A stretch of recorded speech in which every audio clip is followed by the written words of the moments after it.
Umur puyuh 3 minggu.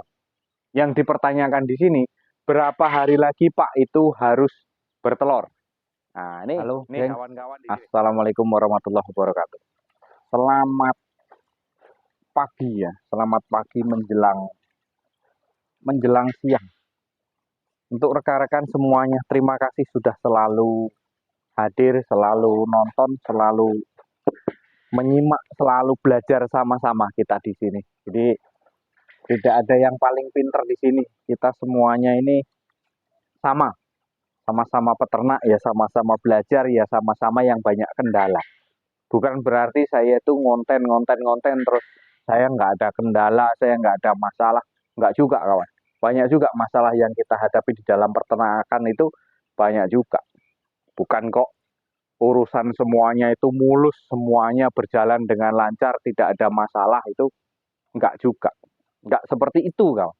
Kalau yang namanya dinamika ternak itu, apapun itu peternakannya, kendala pasti ada. Yang paling pinter siapa? Nggak ada yang paling pinter. Kita sama-sama belajar. Kenapa? Mengurus salah satu hewan peliharaan yang ada nyawanya itu bukan perkara gampang. Karena apa? Mereka nggak bisa kita ajak komunikasi. Mereka nggak bisa kita ajak untuk berbicara sakitnya apa, keluhannya apa, nyaman atau tidak di dalam kandang. Itu nggak bisa kita pertanyakan ya. Hanya kita mencoba merasakan kalau memang pikiran kita, hati kita harus nyatu dengan ternak kita. Apa yang diinginkan oleh ternak kita harus tanggap. Tentu mungkin masalah kebersihan, terus kemudian masalah pakan, air minum, dan lain sebagainya. Nah, untuk perkara itu kawan-kawan, yang namanya kita ternak semuanya pasti punya kendala. Baik itu yang sudah ternak lama maupun enggak, itu pasti ada kendalanya. Nah, ini enggak tahu nih dari siapa nih. Ini punya saya baru 200 puyuh umur 3 minggu. Berapa hari lagi bertelur? Punya puyuh populasi 200, umur 3 minggu. Ini yang sering kali dipertanyakan dengan kawan-kawan. Berapa hari lagi bertelur? Gitu. Sekali lagi, umur puyuh 3 minggu. Yang dipertanyakan di sini, berapa hari lagi Pak itu harus bertelur? Nah, nih kawan-kawan di sini. Jadi gini, kalau menurut pengalaman saya, pemikiran saya ke depannya coba kita sama-sama ini ya, sama-sama kita pelajari dulu. Hari itu tidak bisa menjadi patokan kawan. Hari itu tidak bisa menjadi patokan. Kenapa saya bilang seperti itu? Karena di setiap hari, di setiap pergantian waktu, perawatan itu berbeda. Kalau intinya saya beranggapan bahwasanya semuanya itu tergantung perawatan, bukan tergantung hari. Puyuh dirawat harus 38 hari, kawan-kawan di Jambi rata-rata kemarin saya samperi di kandang yang ada di dalam rumahnya, terus kemudian di tempatnya Mas Joko Fauzan itu rata-rata 38 hari. Ada juga kawan-kawan yang melihara. Saya pernah uji coba. Saya pernah mengamati, saya pernah juga membedakan antara pakan merek A kemudian merek B, itu pernah saya bedakan. Yang intinya kawan di sini, puyuh itu mulai berajal bertelur bukan karena hanya hitungan hari. Tetapi apa? Tetapi perawatan kawan. Perawatan.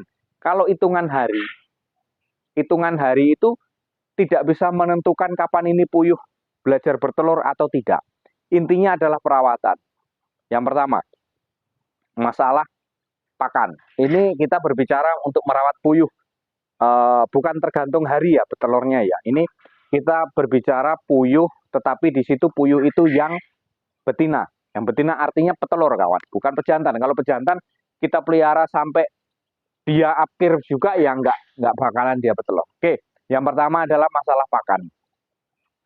Pakan ini saya pernah mencoba. Jadi pakan ini yang satu ini saya menggunakan pakan BBS, kemudian yang satu langsung pakan petelur. Sebenarnya itu anjurannya nggak boleh. Kalau langsung pakan petelur, petelur itu dimulai dari 8 minggu sampai akhir. Itu biasanya gitu.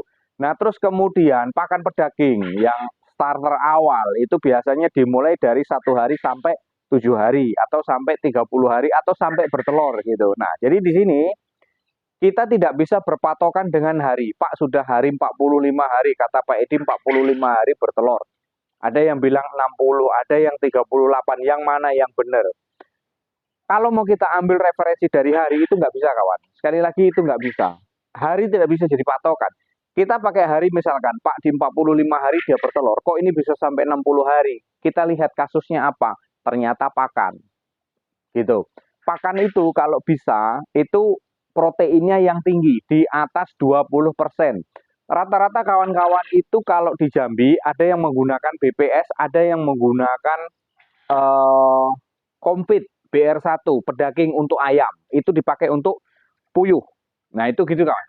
Jadi kalau proteinnya di atas 20%, yaitu 23, kemarin kita pakai BPS itu 23%, dari usia 1 hari sampai ke 38, 39, 40, itu rata-rata sudah belajar bertelur kawan.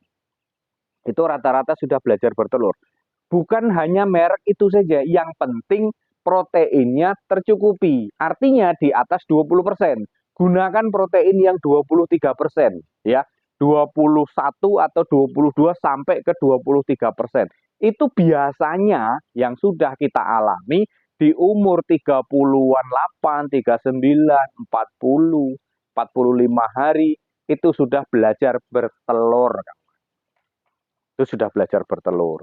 Kalau sampai umur 65 hari, 70 hari belum bertelur, ada apa di situ? Bisa jadi pakannya proteinnya kurang tinggi, kemudian kandangnya terlalu sempit isi di dalamnya. Nah, itu bisa juga seperti itu. Kasusnya seperti itu. Tapi itu tadi ada kawan yang menanyakan puyuh sudah umur 3 hari, 3 minggu ya. 3 minggu itu 21 hari. 21 hari. Berapa hari lagi bertelur? Kita tidak ada takar, nggak pernah mengukur hari ya, tergantung perawatan kawan. Kalau hari nggak bisa untuk menjadi patokan. Yang bisa untuk menjadi patokan itu adalah pakan. Kalau nutrisinya bagus, kemudian perawatannya bagus, kita pemberian pakan di full terus, itu saya rasa di 40-an hari, kita ambil rata-rata 45 hari, itu biasanya sudah mulai bertelur. Nah, itu kawan. Jadi sekali lagi kalau untuk hari itu tidak bisa menjadi patokan. Yang bisa menjadi patokan itu adalah protein puyuh itu kawan. Yang dibutuhkan. Yang dibutuhkan itu 20% ke atas sampai 20-an 3% lah itu. Biasanya itu yang kita pakai seperti itu. Maka nanti hasilnya biasanya bagus. Terus kemudian hasil telurnya pun bagus. Oke, mungkin hanya itu rekan-rekanku. Terima kasih yang sudah masuk, terima kasih yang sudah selalu monitor di channel saya, yaitu di Edi Puyuh Jambi tentunya. Terima kasih yang sudah rajin masuk. Mudah-mudahan sukses selalu, sehat selalu, lancar rezekinya. Oke, kurang lebih mohon maaf. Salam seketer dari Jambi. Wassalamualaikum warahmatullahi wabarakatuh.